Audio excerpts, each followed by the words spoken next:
Hey guys, आप जो ये देख रहे हैं ये एक बहुत ही बड़ा नेचुरल फिनोमिना है जिसे कहते हैं सरकम हॉरिजॉन्टल आर्क। गाइस, इसमें आपको कोई इंद्रधनुष देखने को नहीं मिलेगा। ये एक बहुत ज़्यादा रेयर चीज़ है और ज़्यादातर ठंडे इलाकों में ही होती है जहाँ पर बादलों में बर्फ हो। आपको पता ही है इंद्रधनुष पानी की वजह से बनता है, छोटी छोटी पानी की बूंदों की वजह से। उसी तरीके से ये बनता है छोटे छोटे बर्फ के टुकड़ों से, हिस्सों से। कुछ भी बोल लो, लेकिन ये रात के टाइम भी आपको देखने को मिल सकता है ये, और ये और भी ज्यादा रेयर होगा। और गाइज, आप जो ये देख रहे हैं ये कोई दुल्हन नहीं है और ना ही किसी दुल्हन की मम्मी है। असल में ये एक केक है जिसे लीबिया के एक शेफ ने बनाया है और उन्होंने इस केक को बनाने के बाद एक अवार्ड भी जीता है जिसका नाम है the most beautiful cake in the world. या फिर गाइस, आप जानते हैं कि आप जो फ्लैग देखते हैं इंडिया का, उस फ्लैग से पहले भी करीबन 5 झंडे थे इंडिया के। और आज जो आप झंडा प्रेजेंट में देखते हैं इसे 22 जुलाई 1947 को फाइनल किया गया था। और इस फ्लैग को फ्री इंडियन नेशनल फ्लैग भी कहा जाता है क्योंकि हमारी आज़ादी के बाद का ये पहला झंडा है जो हमने डिज़ाइन किया था। तो गाइस, हर साल की हमारी यही प्रॉब्लम रहती है कि लोग झंडे को कुछ इस तरीके से फेंक जाते हैं, लेकिन इस साल की कुछ नई प्रॉब्लम्स हैं, जैसे लोग देशभक्त बनेंगे मुंह पर नकाब लगाकर। गाइस, अगर आपको इंडियन फ्लैग कुछ इस स्थिति में मिलता है तो आपको क्या करना है, इसके बारे में हम आगे बात करेंगे। और आप जानना चाहते होंगे कि इन हरे हरे गोलों का राज क्या है। तो गाइस, इसी तरीके के कुछ amazing random mind blowing fact देखने के लिए मेरे साथ वीडियो के एंड तक जुड़े रहना। गाइस, अगर आप मेरे चैनल पर पहली बार आए हैं और मेरी आवाज पहली बार सुन रहे हैं तो चैनल को सब्सक्राइब करना और उस बेल आइकन को दबाकर ऑल पर करना मत भूलिएगा, कुछ इसी तरीके के अमेजिंग वीडियोस की नोटिफिकेशन के लिए। और गाइस, इस वीडियो को शेयर करना मत भूलिएगा अपने दोस्तों के साथ। तो चलिए फटाफट से वीडियो को स्टार्ट करते हैं। फैक्ट नंबर 1 की बात करें तो गाइस, क्या आप लोग जानते हैं कि परिवहन मतलब कि बस, रेलवे या किसी भी चीज़ में अगर आप ट्रैवल करते हैं तो उसमें महिलाओं के लिए जो आरक्षित सीट होती है वो किसने लगवाई थी, मतलब उनकी शुरुआत किसने की थी। तो गाइस, अगर आपको नहीं पता है तो मैं आपको बता दूं, लाल बहादुर शास्त्री ने इनकी शुरुआत की थी। फैक्ट नंबर 2 की बात करें तो गाइस, आपको पहले से ही पता होगा अगर आप मैच बहुत ज़्यादा खेलते हैं या देखते हैं तो कि भारत एकमात्र ऐसा देश है जिसने 60 ओवर वाले या फिर 50 ओवर वाले या 20 ओवर वाले सभी विश्व कप जीते हुए हैं। गाइस, क्या आपको पता था? आप मुझे नीचे कमेंट करके बता सकते हैं।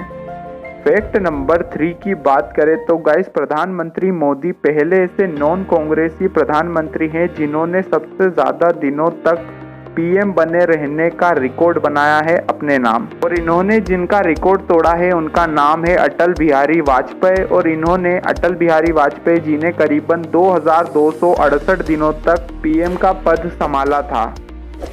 फैक्ट नंबर 4 की बात करें तो गाइस, पोलो दुनिया का एकमात्र ऐसा खेल है जो बाएं हाथ से खेलने की अनुमति देता है खिलाड़ियों को, मतलब लेफ्ट हैंडेड लोग ही इसे खेल सकते हैं।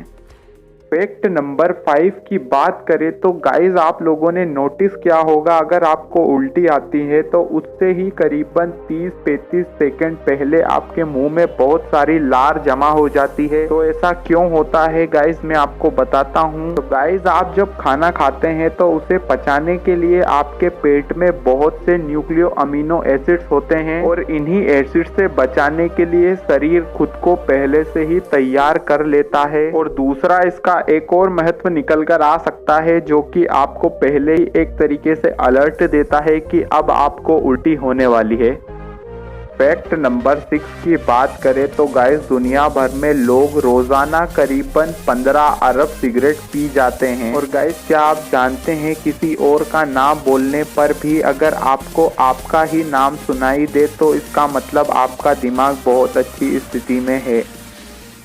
फैक्ट नंबर 7 की बात करें तो गाइस, इन गोलों का राज क्या है। तो गाइस, आपको मैं लेकर चल रहा हूँ लोकतक झील में, जो कि है भारत में ही मणिपुर के विष्णुपुर जिले में है। और गाइस, इसे दुनिया भर के लोग तैरती हुई झील कहते हैं क्योंकि यहाँ पर ये गोले ही नहीं है, अब लोगों ने यहाँ पर तैरते हुए घर भी बना लिए हैं। और इस झील में कई प्राकृतिक द्वीप भी हैं जिन्हें फोम भी कहा जाता है। और इस झील में सबसे बड़ा द्वीप करीबन 40 किलोमीटर में फैला हुआ है। और गाइस, ये झील वर्ल्ड वाइड बहुत ज्यादा फेमस भी है और इसका एक बहुत बड़ा रीजन भी है।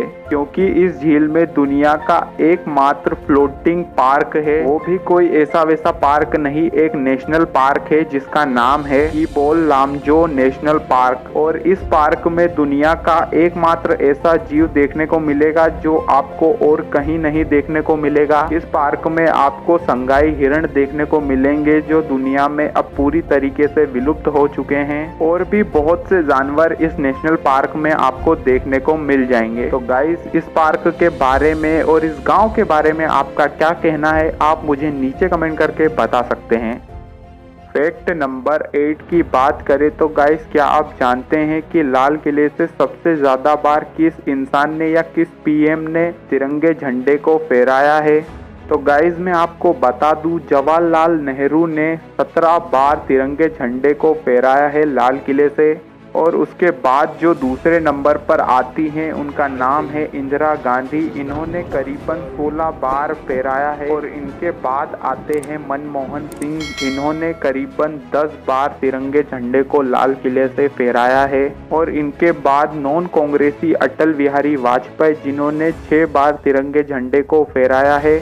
और मैंने आप लोगों को पहले ही बताया कि अटल बिहारी वाजपेयी का पीएम वाला रिकॉर्ड नरेंद्र मोदी जी ने तोड़ दिया है। तो उन्होंने इनका ये वाला रिकॉर्ड भी तोड़ दिया है। और अभी प्रेजेंट में हमारे प्रधानमंत्री हैं, तो ये अभी तक 7 बार फहरा चुके हैं। और ये आगे चलकर फ्यूचर में कितनी बार फहरा सकते हैं, आप मुझे नीचे कमेंट करके बता सकते हैं। फैक्ट नंबर 9 की बात करें तो गाइस, ये जरा समझने वाली बात है। आप इस फोटो को देखिए, आपको इसमें लग सकता है कि एक हिरण रोड पार करके कहीं जा रहा है, लेकिन इसे अगर एक और अलग नजरिए से देखा जाए तो गाइस, ये जो रोड है ये इस पूरे नेचर को, मतलब इस जंगल को पार करके कहीं और जा रही है। पता नहीं यार, पर शायद मैं आपको ये फैक्ट अच्छे से समझा नहीं पाया, तो एक बार और समझ लो। इस बार इंग्लिश में, the deer is not crossing the road is crossing the forest. Fact number 10 की बात करें तो गाइस, इंडिया का पहला झंडा, जिसे इंडिया का अनऑफिशियली फ्लैग भी कहा जाता है, जिसे 7 अगस्त 1906 को कोलकाता के पारसी बागान स्क्वायर ग्रीन पार्क में फहराया गया था। दूसरे नंबर के फ्लैग की बात करें तो गाइस, इसे पेरिस में फहराया गया था 1907 के टाइम पर। और ये झंडा पिछले वाले झंडे की तरह ही था, बस इसमें जो आपको कलर दिख रहे हैं वो चेंज हुए थे। और इसके ऊपर जो आप 7 तारे देख रहे हैं वो सप्तऋषि तारामंडल हैं। और कहा जाता है बर्लिन में एक समाजवादी सम्मेलन के टाइम पर भी इस झंडे को फहराया गया था। तीसरे नंबर के झंडे की बात करें तो गाइस, ये 1917 के टाइम पर उठाया गया था। इस झंडे को एक आंदोलन के दौरान उठाया गया था डॉक्टर एनी बेसेंट और लोकमान्य तिलक ने। और इस झंडे में 5 लाल और 4 हरे कलर की पट्टियां थी। और इस झंडे में भी आपको सप्तऋषि तारामंडल देखने को मिल गया था। और इस झंडे में बाएं हाथ तरफ आपको पोलैंड का यूनियन जैक भी देखने को मिला था। और गाइस, हमारे जो चौथे नंबर के झंडे की बात करें, ये बहुत ज्यादा इम्पोर्टेंट था। 1921 के टाइम पर विजयवाड़ा में मिले अखंड भारतीय कांग्रेस समिति के कुछ लोगों ने कुछ युवाओं के साथ मिलकर एक झंडा बनाया। और उस झंडे को लेकर वह गांधी जी के पास पहुंचे। और इस झंडे में 2 प्रमुख रंग थे, लाल और हरा, जो कि 2 अलग अलग कास्ट के लोगों को प्रेजेंट करता था। जैसे हिंदुओं का लाल और हरा कलर जो था वो था मुसलमानों का। तो गांधी जी ने एक सुझाव दिया कि यहाँ पर भारत में बहुत से समुदाय और प्रजातियाँ रहती हैं, उन सभी के लिए सफ़ेद कलर की एक पट्टी और चरखा और इसमें ऐड किया जाए। गाइस, ये है प्योर इंडियन चौथा झंडा जो 1921 के टाइम पर बना था।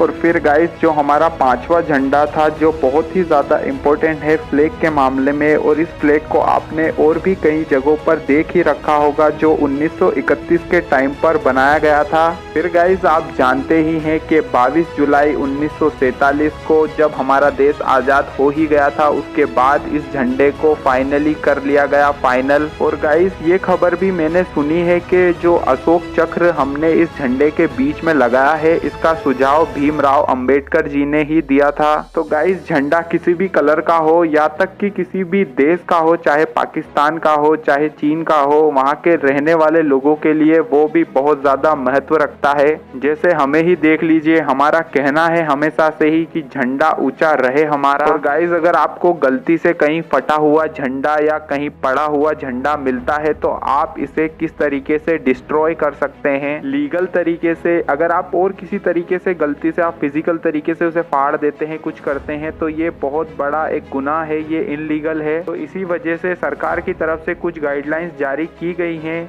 कि उसे किस तरीके से आप ख़त्म कर सकते हैं। तो गाइस पहला है कि आप इसे जला दें। अगर वो फट गया है और किसी अच्छी कंडीशन में नहीं है तो ही आप इसे जला सकते हैं। और दूसरा जो ऑप्शन है वो है कि झंडे को आप गाड़ भी सकते हैं, लेकिन इसे गाड़ने की वजह से और भी कई प्रॉब्लम्स आ सकती हैं। जैसे समय के साथ ये बाहर आ गया तो फिर आफत है। और आजकल तो प्लास्टिक के झंडे बहुत ज़्यादा आते हैं, तो गाइस वो इतनी जल्दी डिस्पोज भी नहीं हो पाते हैं, तो जलाना सबसे बेस्ट होगा।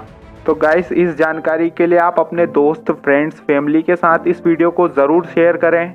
अगर आप यहाँ तक आए हैं और आपने अभी तक भी चैनल को सब्सक्राइब नहीं किया है तो प्लीज़ चैनल को सब्सक्राइब करना मत भूलिएगा। तो चलिए चलते हैं, अगले वीडियो में मिलेंगे। जय हिंद, वंदे मातरम।